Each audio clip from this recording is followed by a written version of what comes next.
Welcome back to the deep dive. If you're here, you want to get to the core of big ideas, and quickly. And today we're diving into something potentially quite challenging. Yeah, Immanuel Kant's Opus Postumum. It's basically his later notes. Fascinating stuff, but let's be honest, sometimes pretty dense. Definitely.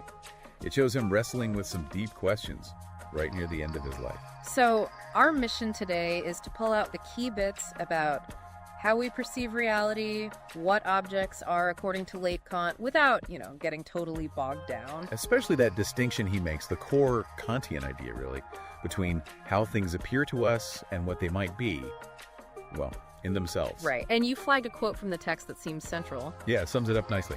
Object of my concept. Yeah. The representation of the thing in itself, and then an appearance. Yeah. It shows that interplay. Oh, okay, let's try and break that down. Appearance, that's what we actually experience, right? Through our senses. Exactly. It's how things present themselves to us. You see the table, feel its texture, hear the sound it makes if you tap it. That's all appearance. Shaped by our senses, and crucially for Kant, by our minds too. Precisely. Our minds structure that sensory input using fundamental frameworks like space and time. These aren't necessarily properties of the thing itself, but of how we perceive. Okay, so that leads to the other half. The thing in itself, the noumenon. That's the underlying reality, the object as it might exist, completely independent of our perception of it. But the catch is, we can't actually know it directly. It's like, Yeah. It's there, we assume it's there, but we can't grasp it. That's Kant's position. It's a necessary concept, a sort of intellectual placeholder. He calls it something cogitabe, thinkable. Thinkable, okay. But not dabble, not something that can be given an experience, not something we can have a direct sensory intuition of. It's the X that corresponds to the appearance. Got it. So this brings us to how we do know things, specifically about these appearances.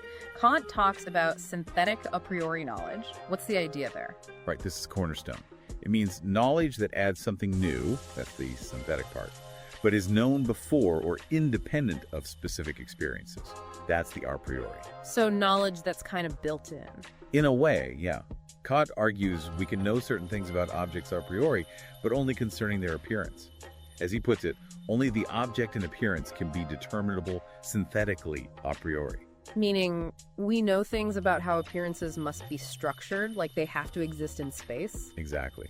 Space and time are these a priori forms of intuition for Kant.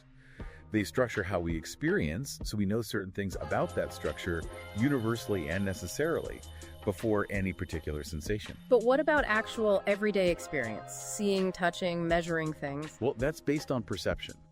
Kant calls it the thoroughgoing determination by perceptions. And he says that kind of knowledge, empirical knowledge, it's experience, sure, but it can permit only approximation, not, however, apodictic certainty. Ah.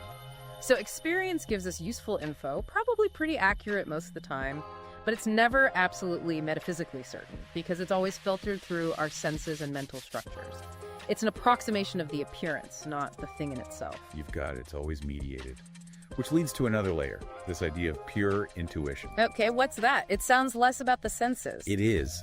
Kant suggests the foundation for understanding objects as appearances isn't just the raw sensory data, it's something more fundamental. The pure intuition of the formal element of composition, of the manifold, according to a principle, law. Whoa, okay.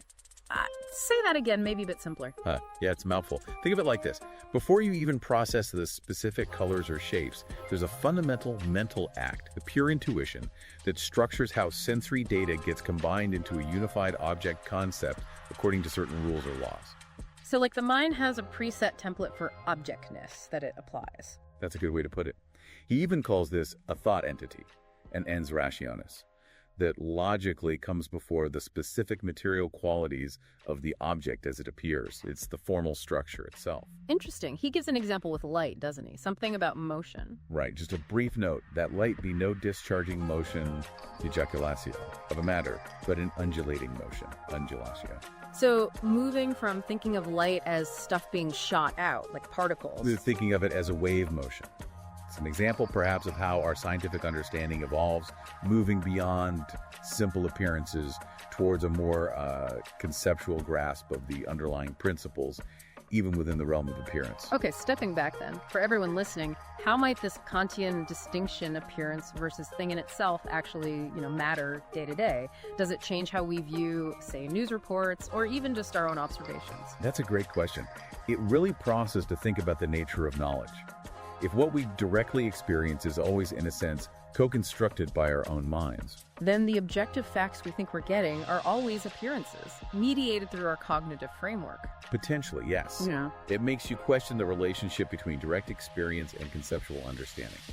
How much weight do we give each? So the main takeaway here is that we're engaging primarily with this world of appearances shaped by us, while the ultimate reality, the thing in itself, remains, well, a concept, something we think about rather than directly access. Precisely. It's a limit on our knowledge, but also highlights the active role our minds play. And that leaves us with a final thought to chew on. If our understanding actively shapes the reality we experience, what does that really mean for how we build knowledge, make decisions, and generally make sense of the world? Something to ponder beyond this deep dive.